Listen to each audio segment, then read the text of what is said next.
अभी तक जो हम मॉडल्स पढ़ के आए हैं तो उन ट्रेडिशनल सॉफ्टवेयर प्रोसेस मॉडल्स में ये दिक्कत थी कि वो एफिशिएंटली या सफिशिएंटली रिस्क को इनकाउंटर नहीं कर पा रहे थे, उसको हैंडल नहीं कर पा रहे थे, डील नहीं कर पा रहे थे विद द अनसर्टेनिटी जो कि इनहेरेंट है सॉफ्टवेयर प्रोजेक्ट्स में। रिस्क और अनसर्टेनिटी आना बहुत ज़्यादा कॉमन चीज़ है एंड वो हर प्रोजेक्ट के साथ रिलेटेड होती है। तो इस चीज़ को रिकॉग्नाइज करा साइंटिस्ट बेरी बोहेम ने एंड उन्होंने ट्राई करा कि वो एक प्रोजेक्ट रिस्क फैक्टर को सॉफ्टवेयर लाइफ साइकिल मॉडल में डालें। तो इसीलिए उन्होंने स्पाइरल मॉडल को इंट्रोड्यूस करा। तो spiral model is a risk driven model that combines the waterfall and iterative approach focusing on continuous risk analysis and improvement cycles। तो इसमें क्या हो रहा है, हम वाटरफॉल मॉडल की अप्रोच और इटरेटिव मॉडल, इटरेटिव मतलब कि बार बार प्रोसेस, ये भी हम पढ़ेंगे इटरेटिव मॉडल, इन दोनों की अप्रोच को कंबाइन करा और उसमें हमने फोकस डाला कंटिन्यूस रिस्क एनालिसिस पे। तो ये एक रिस्क ड्रिवन मॉडल है जो रिस्क को बहुत ज़्यादा काम में लाता है और उसके बारे में पढ़ते हैं and then when the risk are known तो हम फिर ट्रेडिशनल डेवलपमेंट अप्रोच लेते हैं। तो इसमें क्या होता है कि इसमें लूप्स होते हैं, तो आप देख सकते हैं लूप्स बने हुए हैं एंड ये 360 डिग्री क्लॉकवाइज जाते हैं। तो ये एक्स एक्सिस से बिगिन होता है, यहाँ से ये बिगिन हो रहा है और ये एक 360 लूप एक फेज़ हुआ, then there is the second phase, फिर ये थर्ड फेज़, ऐसे करके फेजेस होते हैं इसमें। तो फर्स्ट फेज़ में मोस्टली क्या होता है कि प्लानिंग होती है, रिस्क को एनालाइज करा जाता है और प्रोटोटाइप बिल्ड करा जाता है, फिर थोड़ा बहुत कस्टमर से इवैल्यूएशन हम उस चीज़ की लेते हैं। फिर सेकेंड फेज़ होता है, सेकेंड फेज़ और ज़्यादा थोड़ा रिफाइंड प्रोटोटाइप बनाते हैं, इसमें थोड़ा बेटर बनाते हैं और रिक्वायरमेंट्स आर डॉक्यूमेंटेड और वैलिडेट करा जाता है एंड कस्टमर जो होता है वो जो न्यू प्रोटोटाइप हमने बनाया है जो थोड़ा बेटर वर्जन है उसको वो देखते हैं। Then by the third phase क्या होता है, जब थर्ड फेज़ बिगिन होता है तो हमें ऑलरेडी रिस्क हमने एनालाइज कर लिया, अब हमें रिस्क पता है and somewhat more traditional development approach हम इसमें अपना लेते हैं। कोई ट्रेडिशनल मॉडल मतलब जो भी हम अभी तक पढ़ के आए हैं उनमें से जो भी हमारे प्रोजेक्ट को सूटेबल है फिर हम वो यूज़ कर लेते हैं। तो कुछ ऐसे वर्क करता है और जो हमारे ये स्पाइरल है ये 4 सेक्टर में डिवाइडेड है।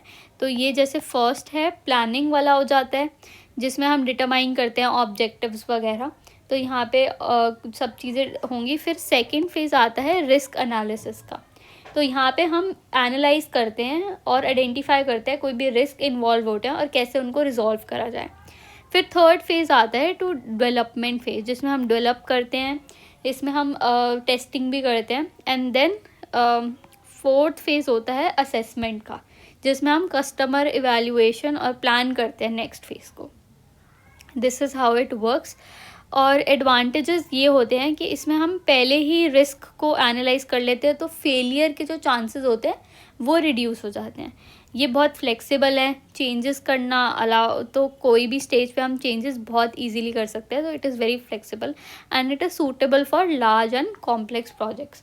तो इट इज़ इम्पॉर्टेंट फीचर ये है स्पाइरल मॉडल का कि जैसे ही हर फेज़ कंप्लीट हो रहा है तो जो रिव्यू मिल रहा है, हम हर जो भी लोग हमारे प्रोजेक्ट के साथ कंसर्न है जो काम कर रहे हैं हमारे प्रोजेक्ट पे, हर बंदा रिव्यू ले देता है। फॉर एग्जांपल सारे डिज़ाइनर्स, प्रोग्रामर्स, सबका व्यू मिलता है, हमें रिव्यू मिलता है। तो it is very important feature कि every person involve in the project is reviewing, है ना, और they are providing their review and they are telling कि ये चीज़ हम कर सकते हैं एंड ऐसा करना है।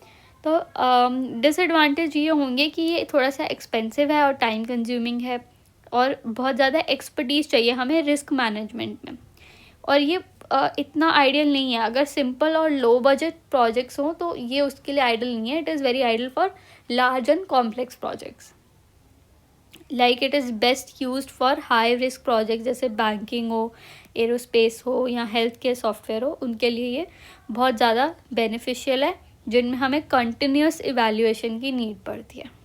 तो you have to learn this whole diagram कि कैसे कैसे जैसे फर्स्ट में हम यहाँ पे डिटरमाइन कर रहे हैं, देन रिस्क एनालिसिस कर रहे हैं, एक छोटा सा प्रोटोटाइप बनाया and then we have concept of operation, फिर उसके बाद हम लाइफ साइकिल, फिर उसके बाद हम दोबारा से रिस्क एनालिसिस कर रहे हैं, सेकंड प्रोटोटाइप बना रहे हैं, यहाँ पे हम इम्यूलेशंस कर रहे हैं सॉफ्टवेयर, और फिर रिक्वायरमेंट वैलिडेशन, फिर उसके बाद डेवलपमेंट प्लान। तो ऐसे you have to learn all this things कि कौन से फेज़ में क्या करना होता है। नेक्स्ट अगर हम बात करें एजाइल मॉडल की, तो वो एक इटरेटिव एंड फ्लेक्सिबल अप्रोच है। इसमें क्या होता है कि ये एक कॉम्बिनेशन है कि इटरेटिव है और इंक्रीमेंटल प्रोसेस है। मतलब कि ये फोकस करता है कि जो प्रोसेस हो हमारा वो अडेप्टेबल हो और हम रैपिड डिलीवरी करें सॉफ्टवेयर प्रोडक्ट पे काम करके, ताकि हमारा जो कस्टमर सेटिस्फैक्शन रेट है वो बहुत हाई हो।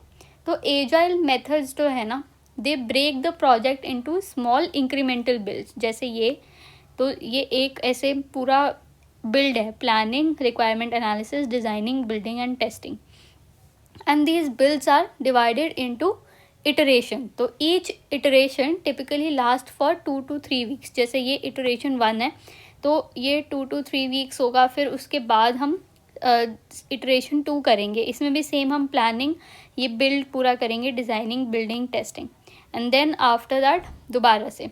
तो every iteration involves cross functional team working simultaneously. तो यहाँ पे अलग अलग टीम एक साथ वर्क कर रही होती हैं ऑन द वेरियस एरियाज, और एट द एंड क्या होता है कि एक पूरा वर्किंग जो हमारा प्रोडक्ट होता है वो डिस्प्ले करा जाता है कस्टमर को और जो भी इम्पोर्टेंट स्टेक होल्डर्स होते हैं उनको। तो ये कॉन्सेप्ट क्या होता है, it defines the high level goals. इसमें सॉफ्टवेयर जो है वो डेवलप करा जाता है स्मॉल इंक्रीमेंट्स में, या स्प्रिंट्स भी कह सकते हैं, और इसमें कंटिन्यूस कस्टमर कोलैबोरेशन होती रहती है। तो इसमें इटरेशन एंड इंक्रीमेंट होती है, फिर उसके बाद टेस्टिंग, रिलीज एंड फीडबैक, और फिर हम इसी चीज़ को रिपीट करते हैं टू विद द इम्प्रूवमेंट। तो फर्स्ट इटरेशन में जो भी हमारे पास वो आउटकम्स आएंगे, जो भी हमारे पास एरर्स आएंगे, इश्यूज आएंगे, जो हमारे एड्रेस होंगे वो इटरेशन 2 में एड्रेस होंगे, फिर यहाँ से इटरेशन 3 में होंगे, and finally we'll get the output at the end. तो इसके एडवांटेज ये है कि ये हाईली फ्लेक्सिबल है, क्योंकि इसमें चेंजेस हो सकते हैं एट एनी स्टेज। तो अगर हम चाहते हैं चेंजेस, अगर हम इटरेशन 3 में चेंजेस चाहते हैं तो हम उसमें भी कर सकते हैं, and then we can have one more iteration. Fast delivery होती है इसमें।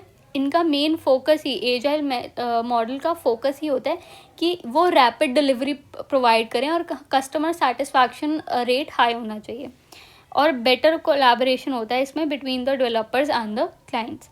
डिसएडवांटेज भी हैं कुछ, जैसे कि it require continuous customer involvement. तो हर इटरेशन में हमें कस्टमर की इन्वॉल्वमेंट चाहिए, तो ये थोड़ा सा इतना ईजी नहीं होता। Then it is hard to estimate the time and cost, क्योंकि इवॉल्विंग रिक्वायरमेंट्स है, चेंज हो रही हैं रिक्वायरमेंट्स, तो टाइम एंड कॉस्ट को एस्टिमेट करना, अंदाज़ा लगाना कि इतना लगेगा, वो थोड़ा सा डिफ़िकल्ट हो जाता है। We are not aware of it. फिर ये स्मॉल टीम्स के लिए सूटेबल नहीं है, it is not suitable for small teams, और ये बेस्ट यूज़ होता है फॉर स्टार्टअप्स और इवॉल्विंग प्रोजेक्ट्स जिसमें बहुत फ्रीक्वेंट अपडेट्स करने पड़ते हैं। For example cloud services, cloud computing वगैरह, इट इज़ इवॉल्विंग प्लेटफॉर्म अभी, तो उसके लिए agile model would be the best model.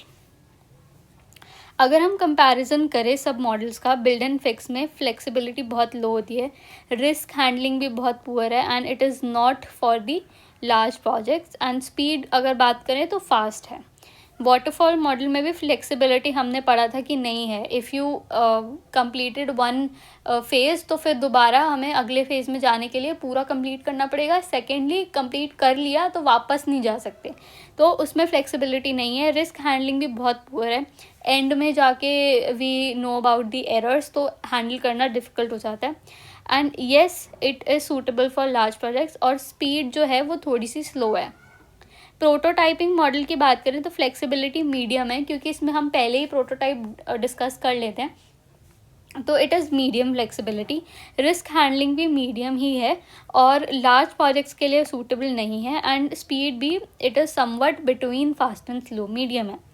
Spiral की बात करें तो स्पाइरल में फ्लेक्सिबिलिटी बहुत हाई होती है, क्योंकि हर फेज़ में वी आर रिस्क असेस कर रहे हैं और एनालाइज कर रहे हैं सारे स्टेक होल्डर्स, टीम मेंबर्स, और जो भी people who are concerned with the project, they get to review at every phase। तो फ्लेक्सिबिलिटी बहुत हाई है। रिस्क हैंडलिंग भी एक्सेलेंट है, क्योंकि वो फोकस ही करता है रिस्क फैक्टर पे, and it is best for the large projects. और स्पीड की बात करें तो थोड़ी सी कम है, फास्ट नहीं है, क्योंकि it takes a lot of efforts and time.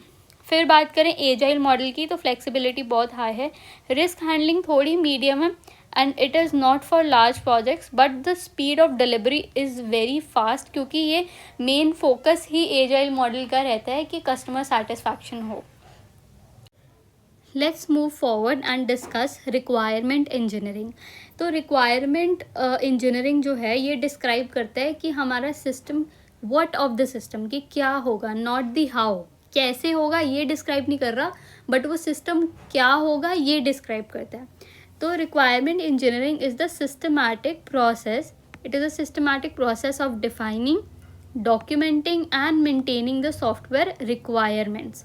So it is a process जिसमें हम define करते हैं, document करते हैं, वन लार्ज डॉक्यूमेंट लिखते हैं नेचुरल लैंग्वेज में, जिसमें कि डिस्क्रिप्शन होती है what the system will do without describing how it will do.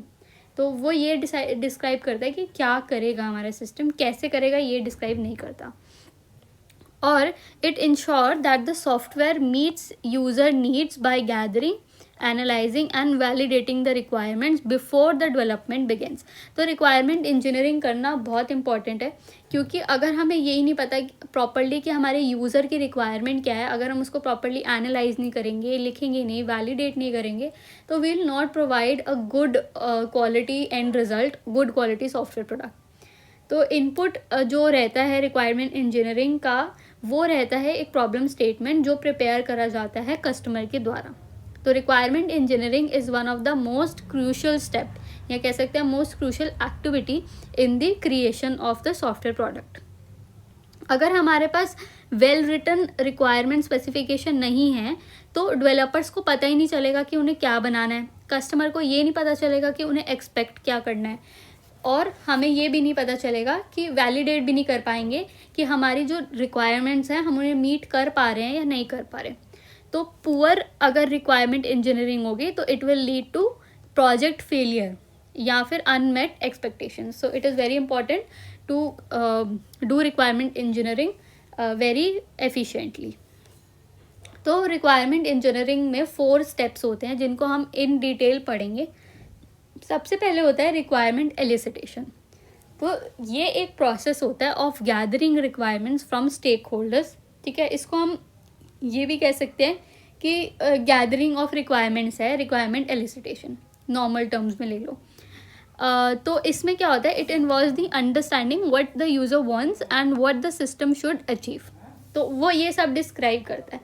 तो हमें इससे हेल्प होती है टू आइडेंटिफाई कि हमारे जो कस्टमर है वो उसकी नीड्स क्या हैं, और हमारे पास कोई एग्जिस्टिंग सिस्टम है, ऐसा एग्जिस्टिंग सिस्टम प्रोसेस है अगर कोई भी अवेलेबल है तो हम उसके बारे में भी डिटेल लें। तो basically gathering of information, gathering of requirements from stakeholders, clients, users जितने भी हमारे हैं उन सबके इंफॉर्मेशन गैदर करना। तो it can be through interview, surveys, observation, brainstorming, ये सारे प्रोसेसेस इसके होते हैं। एंड चैलेंज इसमें ये होता है कि user may not always know what they want. Mostly कई बार ऐसा होता है कि they want something but they don't exactly know कि उनकी रिक्वायरमेंट्स क्या है। तो इससे एक वेग और इनकम्प्लीट रिक्वायरमेंट्स रह जाती हैं, और जिससे हमारे सॉफ्टवेयर प्रोडक्ट बिल्ड करने में थोड़ी सी प्रॉब्लम्स आती हैं। इसको रिक्वायरमेंट एलिसिटेशन टेक्निक्स को हम डिटेल में आगे पढ़ेंगे। सेकेंड स्टेप होता है रिक्वायरमेंट एनालिसिस। अब हमने रिक्वायरमेंट्स को गैदर कर लिया, अब analysis of requirement start with the requirement elicitation. तो पहले हमने रिक्वायरमेंट एलिसिटेशन कर लिया, अब उसके बाद एनालिसिस शुरू होता है। तो जो रिक्वायरमेंट होती है उनको एनालाइज करा जाता है इन ऑर्डर टू आइडेंटिफाई कि कोई इनकन्सिस्टेंसी तो नहीं है, कोई डिफेक्ट तो नहीं है, या कुछ ओमिशंस तो नहीं करने। तो हम यहाँ पे we describe requirements in term of relationship, और हम रिजॉल्व करते हैं उन कॉन्फ्लिक्ट्स को। So once the requirement are gather they must be analysed and refined to remove any inconsistency, ambiguity, जो मैंने अभी बताया। So this step ensures that the requirements are complete, that requirements are realistic, achievable. तो ये सब चीज़ें होनी बहुत ज़रूरी है, इसलिए हम रिक्वायरमेंट एनालिसिस करते हैं। It involves all the feasibility study. तो फीजिबिलिटी स्टडी होती है जब हम चेक करते हैं कि जो रिक्वायरमेंट्स है वो टेक्निकली और फाइनेंशियली वायबल हैं कि नहीं है, अचीवेबल है कि नहीं है, दे हैव सम सेंस और नॉट। और इसमें हम प्रायोरिटाइजेशन भी करते हैं जिसमें हम आइडेंटिफाई करते हैं कि कौन सी ऐसी रिक्वायरमेंट्स है जो मस्ट हैव्स हैं और कौन सी ऐसी चीज़ें हैं जो ऑप्शनल है। तो इससे हमें ये पता चलता है कि हमारी प्रायोरिटी क्या है, मेन फोकस एरिया क्या है। इसमें हम रिस्क एनालिसिस भी करते हैं जिसमें हम पोटेंशियल चैलेंजेस को आइडेंटिफाई करते हैं और फिर कॉन्फ्लिक्ट रेजोल्यूशन करते हैं। दैट मीन्स वी एड्रेस जो भी हमारे बीच में प्रॉब्लम्स आती हैं between different stakeholders demands, तो उसको भी हम यहाँ पे रिजॉल्व करते हैं। चैलेंज ये आता है कि सम रिक्वायरमेंट्स में बी इनप्रैक्टिकल और कन्फ्लिक्टिंग, तो it makes hard to create a balance solution. तो जब रिक्वायरमेंट्स थोड़ी सी इनप्रैक्टिकल हो जाती हैं कि ये ऐसे कैसे हो सकता है, कुछ रिक्वायरमेंट्स ऐसी होती हैं जो थोड़ी सी वेग होती हैं, तो उस टाइम पे थोड़ा सा सोल्यूशन, बैलेंस सोल्यूशन मेंटेन करना हार्ड हो जाता है। But otherwise it is very important to perform requirement analysis. Next we have requirement documentation. So this is end product of requirement elicitation and analysis. Requirement elicitation और analysis करने के बाद जो end product आएगा वो होगा रिक्वायरमेंट डॉक्यूमेंटेशन। तो the documentation is very important as it will be the foundation of the design. आगे जो आ रहा है हमारे डिज़ाइन करेंगे सॉफ्टवेयर का, तो इट इज़ वेरी इंपॉर्टेंट। जो डॉक्यूमेंटेशन है वो बहुत क्रूशल होता है। और इस डॉक्यूमेंट को मैंने अभी पहले भी डिस्कस करा है, इसको हम बोलते हैं सॉफ्टवेयर रिक्वायरमेंट स्पेसिफिकेशन, SRS। तो in this phase and the analyzed requirements are documented in a structured format, or this ensure that all the stakeholders have clear understanding of what the system will do.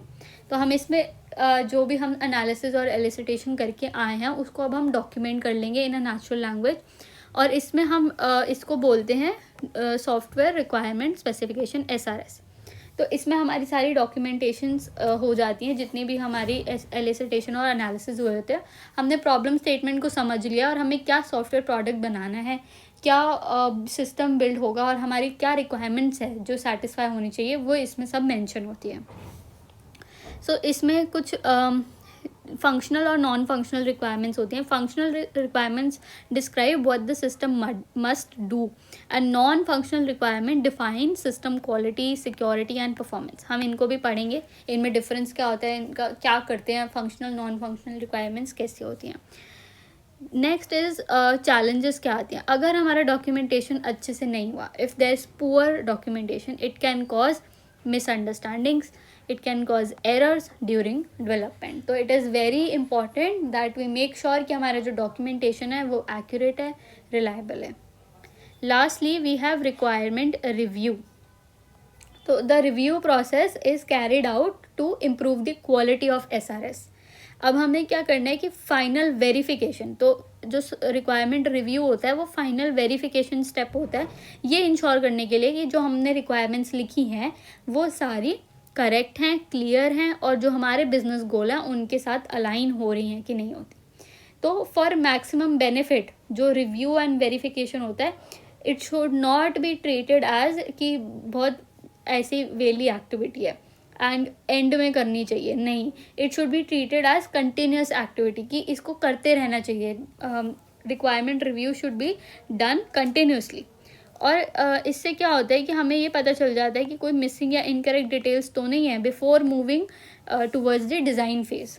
तो we make sure finalize कि कोई problem और नहीं है, और whatever goals are mentioned, whatever requirements are mentioned, they are correct. तो इसमें हम वैलिडेट करते हैं, वैलिडेशन करते हैं, इंश्योर करते हैं कि सारे नेसेसरी रिक्वायरमेंट्स रेलिवेंट हैं, और फिर हम वेरिफिकेशन भी करते हैं, चेकिंग कि कोई एम्बिग्विटी नहीं है, कंप्लीट है हमारा SRS और फीजिबिलिटी। फिर उसके बाद हम स्टेक होल्डर का अप्रूवल लेते हैं, वी कंफर्म कि क्लाइंट एग्री कर रहे हैं, सब एग्री कर रहे हैं कि डॉक्यूमेंटेशन में जो रिक्वायरमेंट्स हैं वही हैं। बट इसमें चैलेंज ये आएगा कि अगर एरर्स बाद में फाउंड होते हैं तो it is very costly and difficult to fix. तो इट इज़ वेरी इंपॉर्टेंट कि हम जो रिक्वायरमेंट रिव्यू है उसको बहुत अच्छे से करें। तो this is the 4 steps of requirement engineering. अब हम बात करते हैं types of requirement. So there are 3 types of requirements जिनको हम कहते हैं, फर्स्ट इज अननोन रिक्वायरमेंट। तो अब इसको अननोन रिक्वायरमेंट को ऐसे, first is known requirement, then we have unknown requirement, then we have undreamed requirement. तो known requirement is something a stakeholder believe to be implemented. वो कहते हैं कि ये हमें पता है, they are clear, known requirements are clear, well defined by the stakeholder या यूज़र, और ये अब खुद बताते हैं कि ये रिक्वायरमेंट हमारी है। फॉर एग्जाम्पल कि system should allow user to log in using a password and user name. तो ये हमें पता है, उन्होंने हमें बोल दिया कि ये होना चाहिए। सेकंड होती है अननोन रिक्वायरमेंट, या इनको कह सकते हैं कि दीज रिक्वायरमेंट एग्जिस्ट बट इनको रिकॉग्नाइज नहीं करा जाता, या ये भूल जाते हैं। So they are forgotten by the user because they are not needed right now. तो ये होती हैं अननोन रिक्वायरमेंट्स। तो they usually become clear during the later stages. तो अननोन रिक्वायरमेंट्स क्या होता है, बाद में इफ़ यू रियलाइज अच्छा ये रह गया था, we need this as well, तो वो काउंट होती है अननोन रिक्वायरमेंट में। जैसे कह सकते हैं 2 factor authentication, later they realise that they need security, तो ये भी हमें चाहिए। Third is undreamed requirement. So these requirements are that users don't even realize they need but could significantly enhance the system. For example, stakeholders जो हैं वो may not be able to think of new requirements, है ना, क्योंकि उनको domain knowledge नहीं होती है। बट अगर डेवलपर्स उनको ऐसी चीज़ के साथ भी प्रोवाइड कर दें जो उन्होंने सोचा नहीं होता, बट वो उनके सिस्टम को बहुत इन्हांस कर रहा है, तो वो काउंट होते हैं as undreamed requirements. So they are discovered through innovation and experience. जैसे हम ले लेते हैं बिफोर स्मार्टफोन फेस रिकग्निशन, तो यूज़र रिलाइड ऑन पिन्स। तो जब स्मार्टफोन फेस रिकग्निशन नहीं था, बट जब वो आया तो एक वो अनड्रीम्ड रिक्वायरमेंट की तरह आया, इनोवेशन हुई, it was discovered through experience. और जब वो आया तो वो कितनी सारी उसने प्रॉब्लम सॉल्व कर दी, जो पिन्स हमें बार बार नहीं डालनी पड़ती, पासवर्ड्स वगैरह नहीं डालनी पड़ती। एंड जब पिन्स और पासवर्ड हम डालते थे तो वी डिडंट रियलाइज़ कि ये बेटर मेथड एग्जिस्टेड। तो this is how undreamed requirements work.